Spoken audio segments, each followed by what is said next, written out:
I'm about to tell you something that, honestly, as a veterinarian, I probably shouldn't. I've been running my clinic for over 15 years. Thousands of cats have come across my exam table.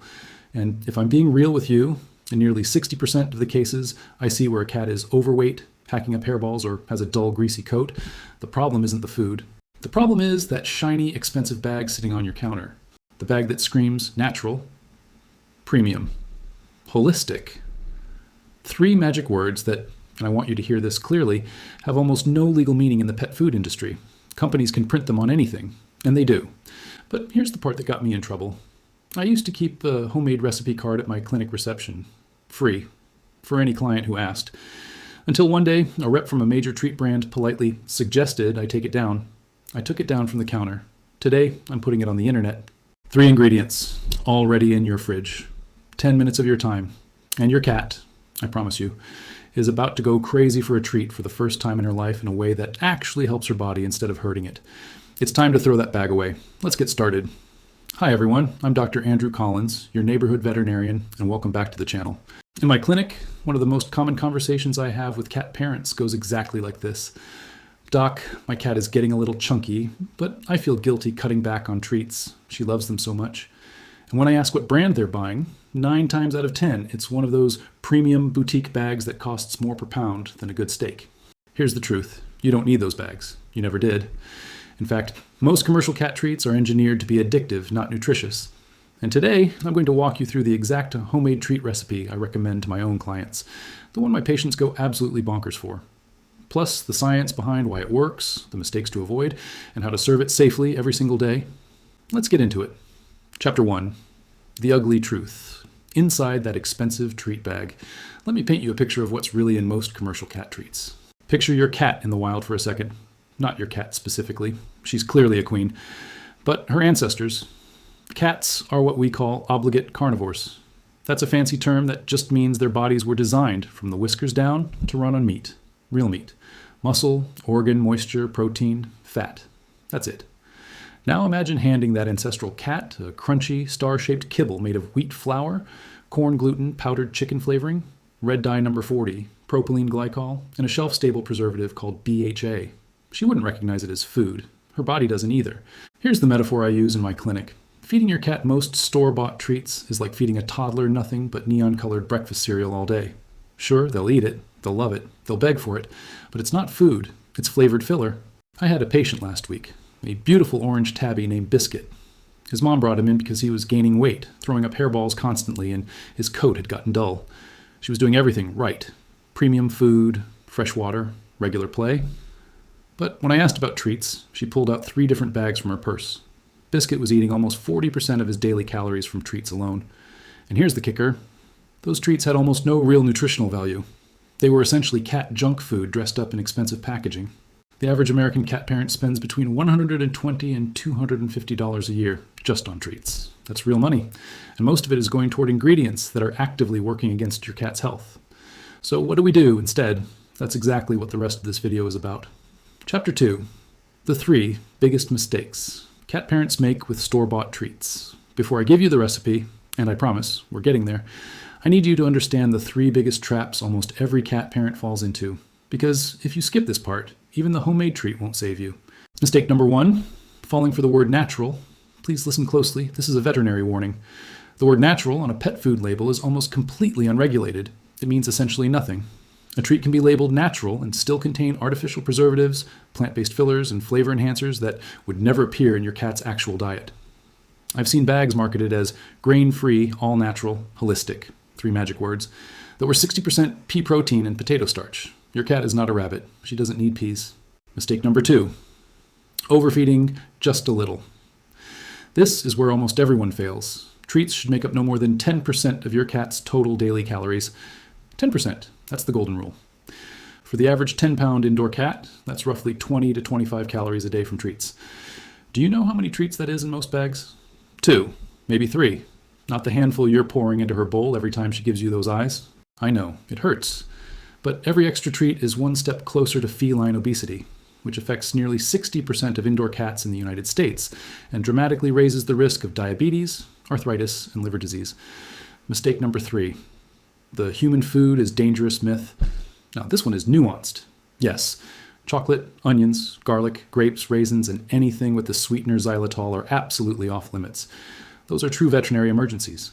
But the myth that all human food is dangerous for cats, that's just not accurate. In fact, plain cooked, unseasoned meat and fish are some of the safest, most biologically appropriate treats you can offer your cat. Which brings us, finally, to the trick I promised you. Chapter 3, the homemade trick. All right, this is the part you've been waiting for.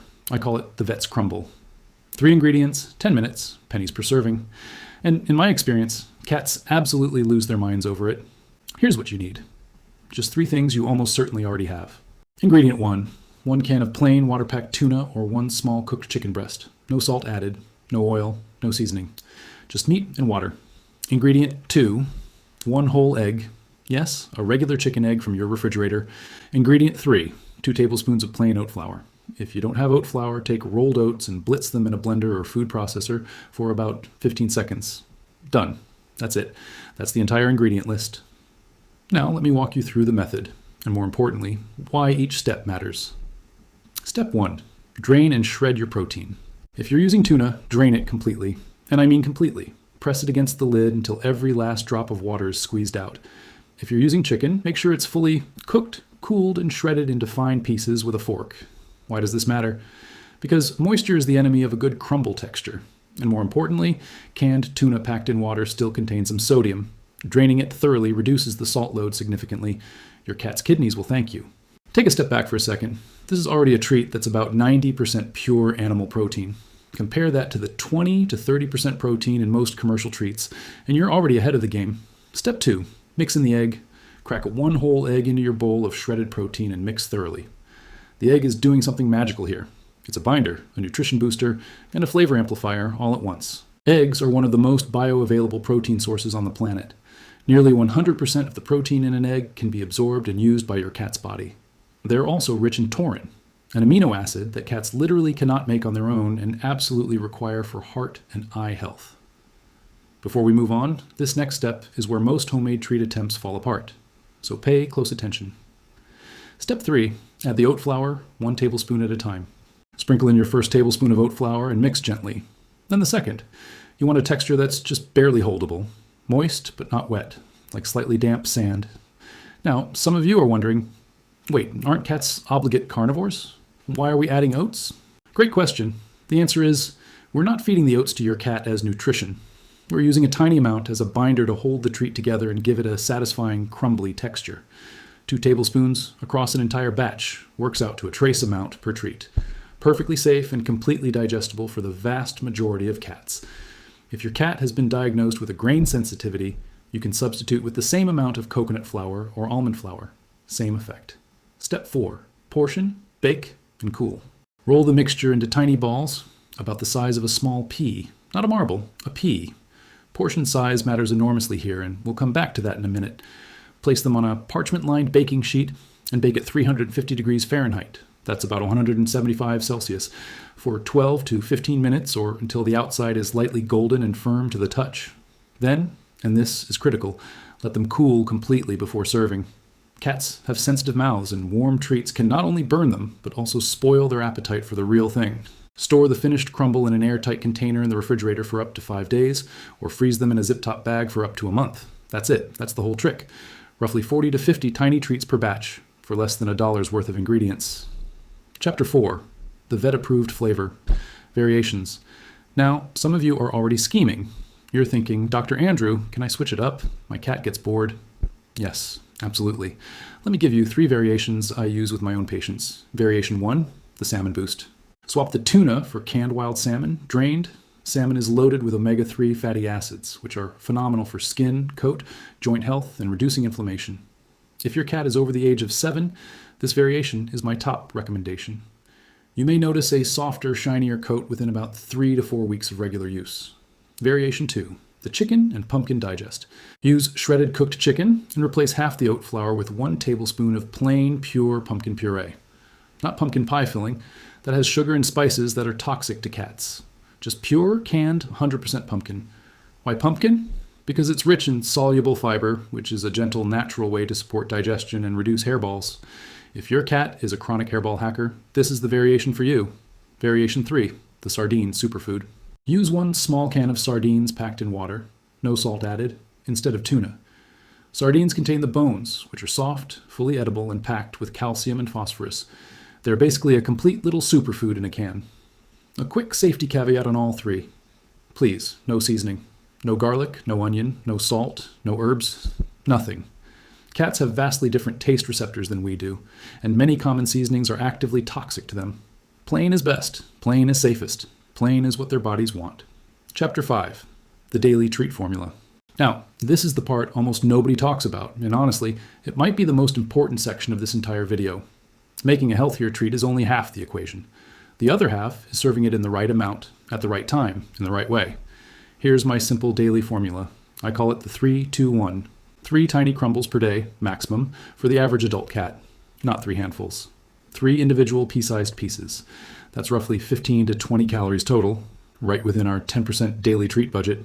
For a kitten under 1 year, cut that to 2 per day. For a senior cat over 10, or any cat with a diagnosed health issue like kidney disease or diabetes, please check with your vet first before introducing any new treat, homemade or otherwise. 2 set times, not free feeding. Give 1 crumble in the morning and 1 or 2 in the evening. Never leave them out. Never let your cat graze on them all day. Treats work best, behaviorally and nutritionally, when they're linked to specific moments. After a nail trim, after brushing, after a successful vet visit, after she uses the scratching post instead of the couch. One clear rule: no treats within 1 hour of a full meal. This preserves her natural hunger cycle and prevents the treat from replacing real, balanced nutrition. Treats are dessert, not dinner. Follow the 3-2-1, and within about 2 to 3 weeks, you'll likely notice something remarkable. Your cat will actually get more excited about treats, not less, because scarcity makes them special. That crinkle of the bag becomes an event. The crumble becomes a ceremony, and her weight, coat, energy, and litter box output will all start telling you the same happy story. Chapter 6. Your battle plan and when to call the vet. All right, let's pull it all together. Here's your battle plan. 5 steps to make this the last week you ever waste money on overpriced, overprocessed cat treats. Number 1, tonight, before you go to bed, take one look at the ingredient list on whatever treat bag you currently have. If you see artificial dyes, meal, or byproduct without a species name, propylene glycol, BHA, BHT, or ethoxyquin, toss it. That's the veterinary line. Number 2, this weekend, or honestly, tonight if you're feeling ambitious, make 1 small batch of the vet's crumble, drain tuna or cooked chicken, 1 egg, 2 tablespoons of oat flour, bake at 350 for 12 to 15 minutes, pea-sized portions. Number 3, adopt the 3-2-1 formula. 3 tiny crumbles a day, 2 set times, 1 clear, no treats near mealtime rule. Number 4, rotate through the 3 flavor variations. Tuna, salmon, chicken, and pumpkin or sardine every couple of weeks to keep her palate curious and her nutrition varied. Number 5, track her. In your notes app, in a journal, on your fridge, anywhere. Log her weight, coat quality, energy, and litter box habits weekly for the next 30 days. You'll be shocked at the difference this one small change can make. Now, and this is important, if your cat has any diagnosed medical condition, if she's on a prescription diet, if she has kidney disease, diabetes, food allergies, pancreatitis, or a history of urinary crystals, please talk to your vet before starting anything new. Even the healthiest homemade treat isn't right for every single cat. And if you ever notice sudden changes, vomiting more than once or twice in a day, diarrhea, refusing food for more than 24 hours, lethargy, or any change in her water intake, that's not a treat problem. That's a call your vet today problem. Your homemade treats are a beautiful gift, but they don't replace professional care. Tonight's one thing challenge. If you do nothing else after watching this video, do this. Look at your cat right now. Then go check the bag of treats in your pantry. Read the ingredient list out loud. If it doesn't sound like something you'd feed a small carnivore in the wild, that's your sign. Tomorrow, make the crumble. That's it, my friends. That's the trick. A 3-ingredient homemade treat that costs pennies, takes 10 minutes, is safer than almost anything you can buy in a store, and I promise you, your cat is going to absolutely lose her whiskers over. If this video helped you look at that expensive bag of treats a little differently tonight, please do me a small favor. Hit that like button. It genuinely helps the channel reach other cat parents who need to hear this. Subscribe if you haven't already, because I release a new pet health masterclass every single week. And in the comments below, I want to know, what's your cat's name and which variation are you making first? Tuna, salmon, chicken, and pumpkin or sardine? I read every single comment, and I love hearing your kitchen adventures. Give your sweet cat a slow blink for me tonight. Scratch her right under the chin, In that little spot, she can never reach herself. And remember, the best treat you can ever give her isn't in a bag. It's the love, the attention, and the 10 minutes you just decided to spend in your kitchen for her. This video is for educational purposes only and does not replace professional veterinary advice. Always consult your veterinarian regarding your cat's specific health needs. I'm Dr. Andrew. Take care of each other. And take care of those cats. I'll see you in the next one.